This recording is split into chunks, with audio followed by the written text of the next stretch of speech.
ফ্রিজিয়াম শাহিয়াল, দেশি এবং সিন্ধি যে কোনো গাভী হোক না কেন আপনারা সবাই 100% সার গরুর দ্বারাই বীজ দেওয়ার চেষ্টা করবেন। কোনো নতুন প্রযুক্তির মাধ্যমে ইঞ্জেকশনের মাধ্যমে বীজ দেওয়া হলে গাভীর জরায়ু নষ্ট হয়ে যায়। একের পর 2 বা 3 বার সেই বীজটা দেওয়ার পরেও কনসেপ্ট হয় না, বাছুর জরায়ুতে যে কনসেপ্ট করতে পারে না। তো আপনাদেরকে আমি অনুরোধ করে বলবো, আপনারা সবাই পিওর দেশি গরু এবং pure Sindhi, pure Sahiwal, pure ফ্রিজিয়াম যদি হয় না কেন প্রত্যেকটা ক্ষেত্রেই আপনারা ইঞ্জেকশন থেকে বর্জন করুন, ইঞ্জেকশন প্রয়োগ করবেন না। বীজ এবং নতুন প্রজন্ম ক্ষেত্রে সার গরু ব্যবহার করবেন।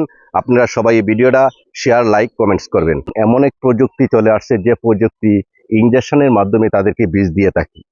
এই ইঞ্জেকশনের মাধ্যমে বীজ দিলে একটা গাভী 2 থেকে 3 থেকে 5টা বীজ নেওয়ার পরে এই গাভীটা একবারে জরায়ুটা নষ্ট হয়ে যায়, নতুন করে আর বাচ্চা প্রজন্ম যে নিবে জরায়ু ওঠার মধ্যে সেটা নষ্ট হয়ে যায়। এই বীজ দেওয়ার কারণে, ইঞ্জেকশনের মাধ্যমে নতুন প্রজন্মের বীজ দেওয়ার কারণে অনেক ভালো টাকা দামের গাভী এখন বর্তমানে নষ্ট হয়ে যাচ্ছে।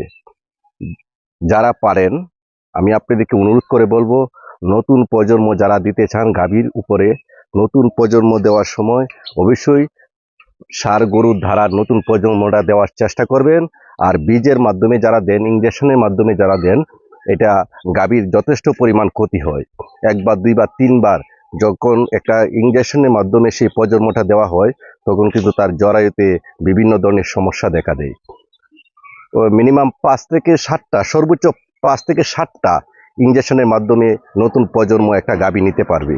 আর যদি সার গরু দিয়ে দেন, মিনিমাম একটা গাভী 12, 14, 15, 16, 17, 18টা পর্যন্ত প্রজন্ম দিতে পারে। তো ইঞ্জেকশনের মাধ্যমে সিরিজ দেওয়া যেটা নতুন প্রজন্ম দেওয়া হয়, এই প্রজন্মর মাধ্যমে 2 থেকে 5টা, সর্বোচ্চ 5টার পরে তার জরায়ুটা এমন একটা সমস্যা সম্মুখীন হয়, নতুন প্রজন্ম দেওয়ার মতো, নতুন বাছুর কনসেপ্ট করার মতো আর শক্তি তার জরায়ুতে থাকে না। তাই আমি আমার ফ্রেন্ড ফলোয়ার যারা আছেন, আমি আপনাদেরকে অনুরোধ করে বলবো এই ভিডিওটা শেয়ার করার জন্য।